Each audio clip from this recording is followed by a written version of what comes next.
My name is Mason Christensen. I'm the archivist here at the Dearborn Historical Museum. And today, I'm going to talk about some of the early history of the area. It's something I've extensively researched. We're going to talk about Native Americans. We're going to talk about what exactly happened to them. We're going to talk about kind of the early colonial period in this area. Who are the first European settlers to come into this area? And who are the first kind of settlements in what is now Dearborn? So I'm going to start off with this fascinating map on the slide here that really shows kind of estimated Native American tribes in the Detroit area around the year 1600. If you look on the map, you'll see in the lower peninsula of Michigan, there's tribes like the Sauk, the Fox, the Kickapoo that are all right around the Detroit area. Keep in mind in this map that basically these boundaries that show up here are very loose. They're not formal boundaries. Many of these tribes are overlapping. You're probably going to have some of the Potawatomi that are kind of near the Detroit area as well. If you look over in Canada on this map, you'll see one that says neutral. The neutral is, that's actually a separate tribe. It's known by called by the French the neutral nation. They are definitely in this area as well. What's key when you talk about Native Americans in the Detroit area was very much a cultural borderland because the neutral nation is very different culturally from all the rest of these. Most of these tribes in lower Michigan are referred to as Algonquin in culture. Basically, they have their own language, family. They live a bit differently. They're a little bit more migratory than the tribes over in Canada. Those tribes like the Neutral Nation, they're kind of related with the Huron, which you've probably heard of. They're related to the Iroquois tribes of New York State. They are technically called Iroquoian in culture. And they're known for big formal settlements where they built these larger structures known as longhouses. They're much more into the corn growing than tribes further west are necessarily. And so, like I said, these two sorts of cultures are really interacting in the Detroit area in the 1500s, 1600s going on here. There's a lot of Native American artifacts left behind from prehistoric times in the Detroit area.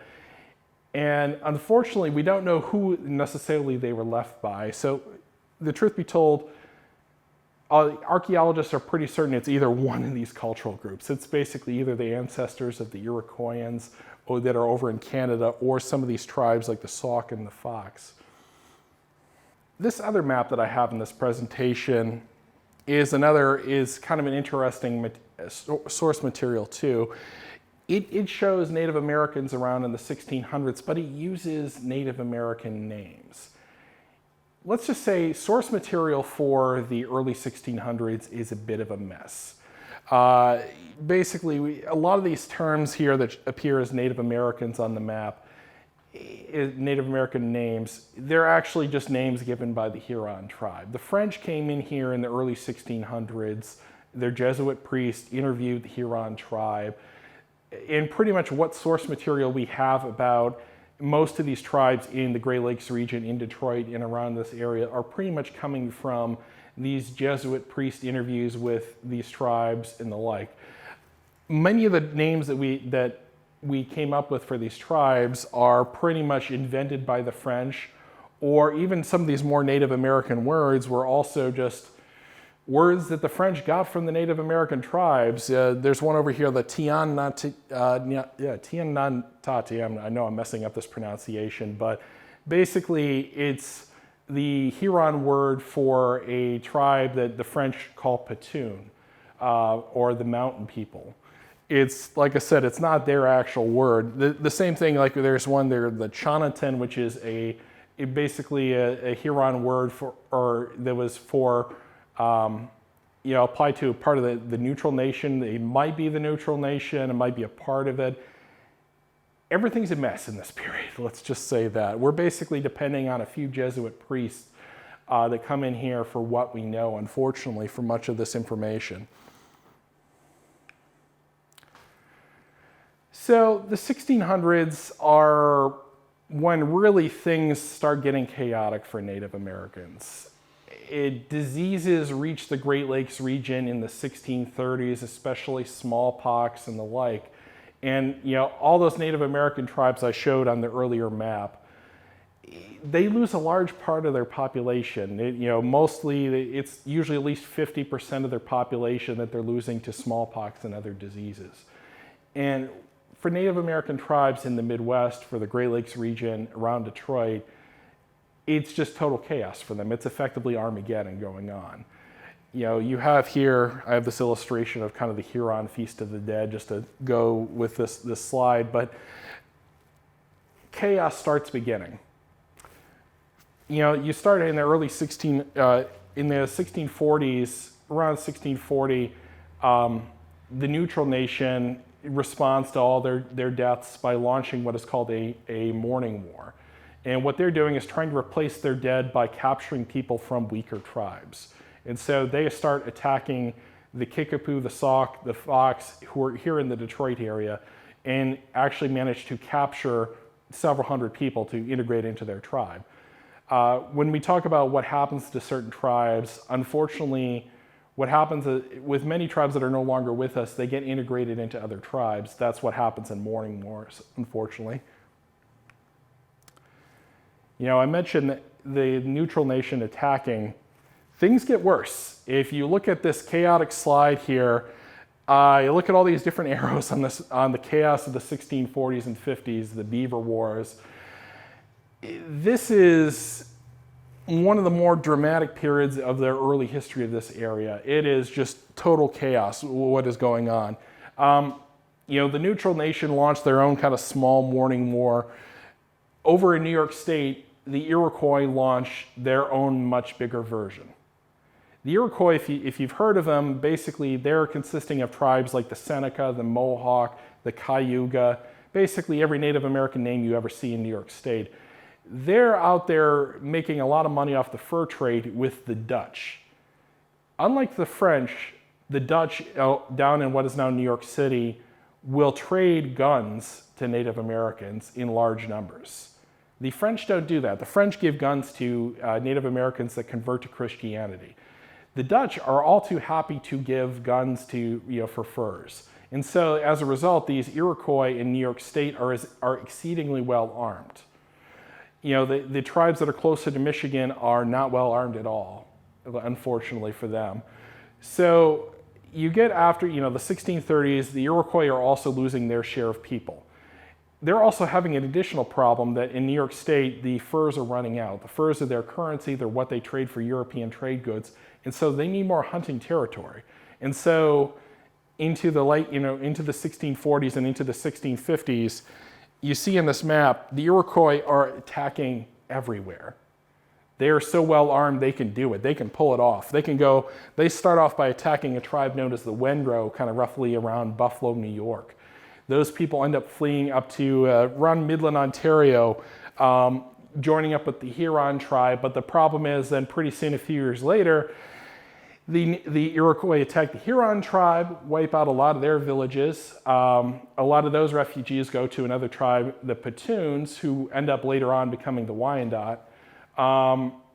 They basically attack those villages as well. Those villages are forced to go running. A lot of those people go to the neutral nation. The neutral nation gets attacked by the Iroquois in fairly short order as well. You have incidences where refugees are forced to settle on islands in the middle of Lake Huron, but have bad harvest years, go try to scavenge on the mainland and try to find food. But of course, the Iroquois are there and unfortunately kill many of them. And you have really a sense of chaos going on because all these people are forced to run away from the Iroquois, who are right now dramatically better armed than anybody, dramatically better organized than anybody. And you have this mass exodus from the region. You have also in Michigan, you have all these tribes like the Sauk, the Fox, and the like. They're seeing what's going on over in Ontario, and they're fleeing as well. There's reports of when the Petuns and the neutral nation and the like reach the Detroit area in their exodus. They see a huge amount of abandoned campsites from these Algonquin tribes of lower Michigan in this area. So, like I said, any Native American artifacts you find here are probably, let's just say they're not from after the 1650s till about 1700. The second half of the 1600s, nobody's here because everybody's deathly scared of the Iroquois. Even today, Iroquois territory, once Canada's open and the like, you're talking less than a 5-hour drive away. At this point, it's not far away, and it's basically unsafe for Native Americans to stay in the Detroit area. So they're escaping to Wisconsin. They're escaping to the Upper Peninsula. They're escaping way west. And the Iroquois follow behind them. The Iroquois attacked settlements in Green Bay, Wisconsin in 1653. They reach at one point as far as the Mississippi River. And so it's a crazy situation. Eventually the Iroquois are forced back a bit, but you're still here in the Detroit area for much of the 1600s.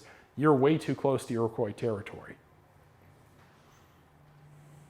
So one of the things that's going on, I mentioned the Wyandotte. All the tribes that make up the Wyandotte are basically several different tribes that were pretty much wiped out by the Iroquois.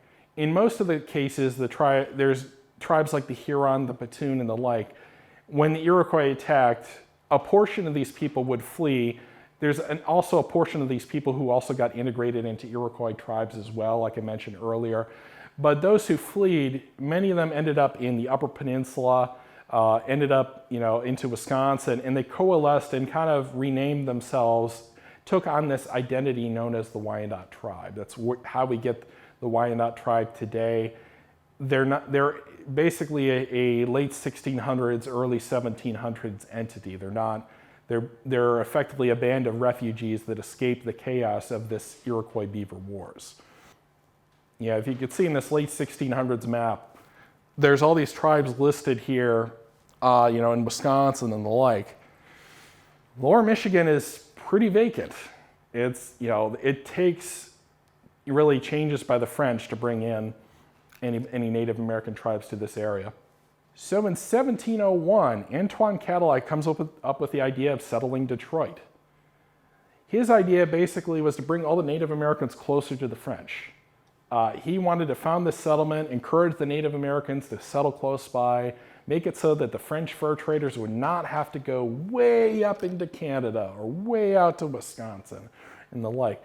And he actively encourages pretty much all the tribes that the French are having trading relations with to settle near Detroit. And this is a very unusual moment in history because you have Detroit settled as this nice, surprisingly permanent settlement. You have all these Native American villages that are established right close to the city. And these tribes are not usually located close to each other. And of course, there's problems that come with that. You have in 1710, you have a major war between different tribes that breaks out. So there's problems that come with that, but you have these surprisingly permanent Native American villages that are also established. The closest, there's the Potawatomi that are right near roughly the Ambassador Bridge. On the Canadian side, roughly where the Ambassador Bridge is, the Wyandotte set up a village there. They're the closest ones. At that time period, what's going on in the Dearborn area, these tribes are probably using the River Rouge as a transportation conduit. As you have these French and Native American trading networks that are set up here, they're using the Rouge as a highway. They're also obtaining fish from it. They're possibly even growing crops along it. You think of where the River Rouge goes, it kind of bypasses Detroit, connects up to Oakland County, so that if you're heading, connecting into kind of the inland Michigan waterway system, the River Rouge is a fairly good route for doing that. So there's going to be a fair amount of Native Americans passing through what is Dearborn at the time, but it's not actively settled. I have here in this presentation this nice 1764 map, toward the left of this image where it says Fond de Sable is the mouth of the Rouge there, the Delray area roughly. If you look to the right of that, there's the Potawatomi Village right by kind of the Ambassador Bridge area. There's also on the Canadian side that says Village des Hurons, which would be where the Wyandotte are. It's, let's just say the French came up with the idea of the Huron name for the tribe. And they pretty much kept using it even though the Wyandottes were not really Huron later on. It's, yeah, let's just say Eastern Michigan University, don't really know why they're the Huron tribe because there's not much actual history with the Huron tribe in Michigan. So this image here is a drawing done by a French officer in 1732 showing the Potawatomi village that was near the Ambassador Bridge. And for the Potawatomi, this is an extremely permanent settlement. And this is where kind of having all these other tribes nearby kind of shows up because you can see they're copying the Longhouse model in this illustration. They're basically copying the Wyandotte style, you know, or Iroquois style in this sense. These are much bigger structures than the Potawatomi would normally use. The Potawatomi would normally use kind of small wooden structures known as wigwams. You know, this is a much bigger, more dense layout than what the Potawatomi are normally using. So this village, the Potawatomi Village, it's going to last till about 1780-ish roughly, before most of the Potawatomi kind of move off to different settlements in the area. You know, I tried to look for kind of illustrations of Native Americans in the Detroit area. We have this one named, I believe, Wawakatan. I'm probably pronouncing that wrong, but this is a sketch by Henry Hamilton, who was Lieutenant Governor of Detroit during the American Revolution. There's a whole series of sketches that you can look at that he did that are, you know, with kind of the digital collections for Harvard's Houghton Library, which I find kind of fascinating that like these, probably some of the only sketches of Detroit area Native Americans, they're over at Harvard. You know, this whole status quo in Detroit of Native Americans kind of living peacefully by the city really ends with Pontiac's Rebellion. So the Native American tribes in the area, you really got along well with the French, but in 1760, the French lose Detroit to the British. And about 3 years later, the Native Americans rebel because they're annoyed by the British. The British don't give as many gifts. You know, in general, they just don't have as good diplomatic relations with them overall. And so the Native Americans lay siege to the city of Detroit for 6 months. And it's an exceedingly bloody siege. A lot of people are killed. People are just harassed for so many months. They're fearing that the Native Americans will eventually succeed. So it's a lot of undue stress upon everybody. And of course, this means even the French Canadian settlers in Detroit are somewhat embittered. They're somewhat angered with, you know, the tribes in the area. And for the tribes themselves, in the wake of this, they're not feeling as good being near the city of Detroit. For them, there's much more motivation to really leave the Detroit area. So you get into toward the American Revolution, the population of this area really starts to soar. You start having, well above 1,000 people in the Detroit area. If you factor in kind of the Metro Detroit area, there's at least probably a couple thousand people in this area. And so there's a demand for more land. But the problem is, it's technically Europeans here can't legally acquire more land. You may remember in your history book, there's something known as the Proclamation of 1763. You know, it's kind of an obscure line in most US history textbooks, but it's hugely important for Detroit because it means that line is saying that Europeans can't legally acquire land west of the Appalachian Mountains. People, here in Detroit, because they couldn't legally acquire land, they had to kind of quasi-legally acquire land, which meant they dealt with the Native Americans. Wealthy people would actually have treaties done with Native Americans, which is almost unheard of elsewhere in this continent. You had, with Grosse Ile, for example, the Macomb family got a treaty with the Potawatomi for the entire island. You had treaties done with Native Americans for places like Belle Isle, for large parcels in the Grosse Pointe area and the like. This is going on with Dearborn as well. You have these people, Jacques Dupéron Bobby and his son James Bobby, who end up getting a treaty with the Potawatomi for a large parcel of land along the Rouge, including much of the south end of Dearborn, the Dix Avenue area. This is, the Bobbies are basically wealthy landowners. They're involved in the fur trade. this is not their most important parcel of land. They basically rent it out and have all sorts of small farmers growing produce on these lands. The Bobbies are operating a grist mill in this area. And you start, by the 1790s, there's enough land that's being rented and sold by the family, in addition to additional parcels that are given out, that you start having a fairly sizable settlement roughly in the south end of Dearborn and in like neighboring areas of Detroit. You're probably going to have at least up to a couple hundred people in this area. This is really, this is decades before the village of Dearborn is eventually founded. So this is a gristmill replica done in Windsor. I just included it in the presentation to kind of show off what a colonial period gristmill would look like. The Bobby family one, this would have been in roughly Patton Park. The other big industry here in the kind of colonial period Dearborn area would have been shipyards.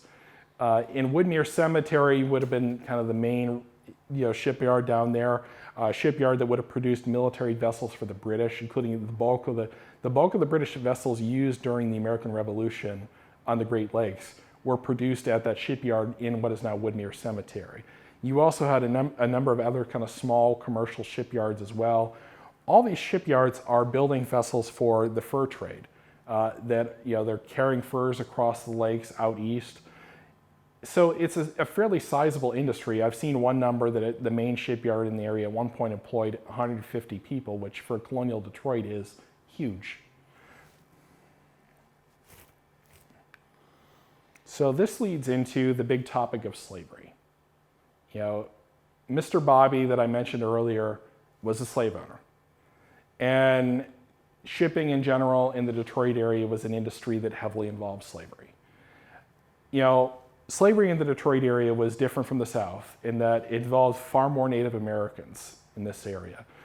Tribes that I mentioned earlier in this presentation, like the Sauk, the Fox, I mentioned how they got into conflicts with the French. Many of those people who were captured during those wars and unfortunately enslaved. You had during the American Revolution a lot of raids going on in the South, and so that you had a lot of African American slaves that were brought up to this area as well. And the enslaved people in this area are not working on plantations. They're working often on skilled trades. It's entirely possible the grist mills that were in this roughly Patton Park area and in the south end of Dearborn may have used enslaved labor. They're also heavily used in shipping. They're heavily used to carry those heavy furs that are being put on boats that are being transported out east. And so it's entirely possible enslaved people were over at the shipyard, helping with construction of ships, helping retrieve ships and the like over there. So slavery obviously plays a role in the early history of Dearborn. You had slavery there's actual slave trades that are mentioned as happening at Spring Wells, which is, the predecessor of Dearborn, was probably at spots closer to the Detroit River, but it's still relevant to the city's history. The other thing too, I mentioned they're in skilled positions. They're also being used as servants as well.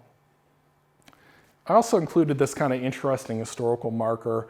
Mr. Bobby, after Detroit became part of the U.S., he moved to Toronto, and this marker was earlier this year was actually done in Toronto that kind of points out that Mr. Bobby was engaged in slave trading. He was involved in actively really preserving the institution of slavery when what the predecessor of Ontario considered enacting graduated emancipation for enslaved people. Mr. Bobby actually tried to prevent it. And it's an unfortunate stain upon the early history of this area that this is the first European guide to get land in Dearborn.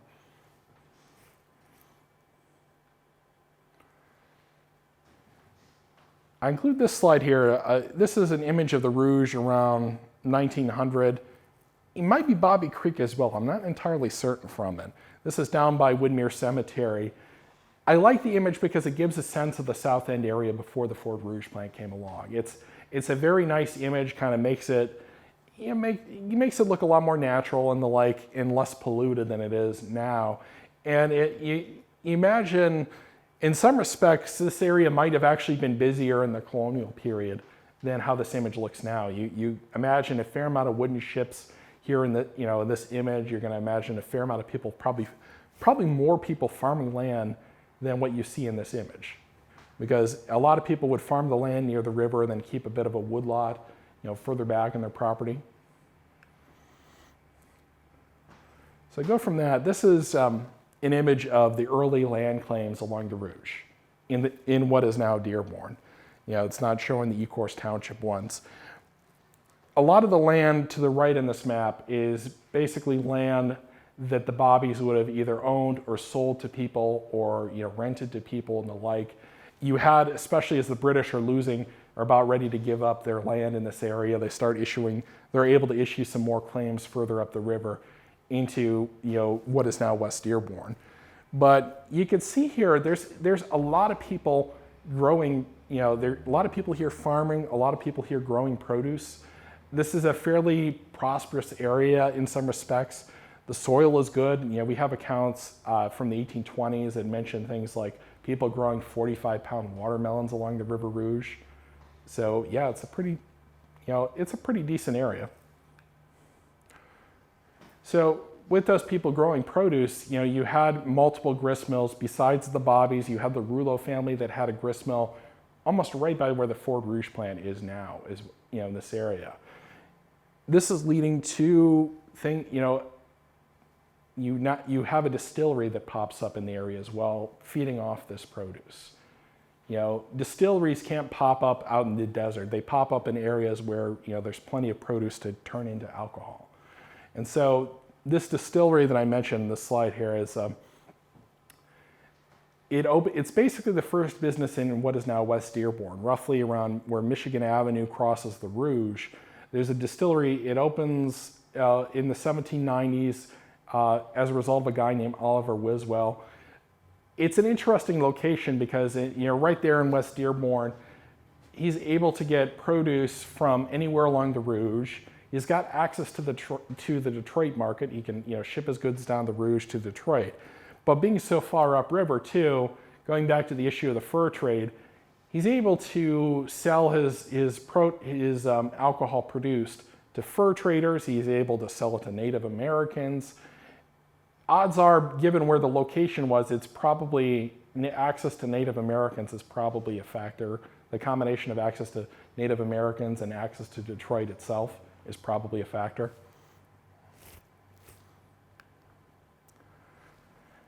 So this whole period that I'm talking about really ends with 1796, because at that point, Detroit is handed over to the US.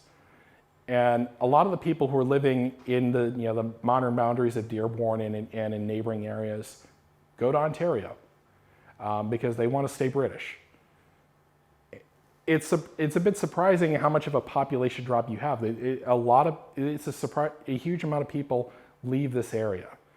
And the population doesn't really recover until the 1820s, after the Erie Canal is finished and more settlers come to this area, because a lot of the people here are really thriving off the fur trade, which kind of dies away with this border change, because it becomes harder with having an international border, and the Detroit River really complicates matters in the fur trade. The furs themselves are declining, and it's not as profitable to undertake the fur trade in lower Michigan.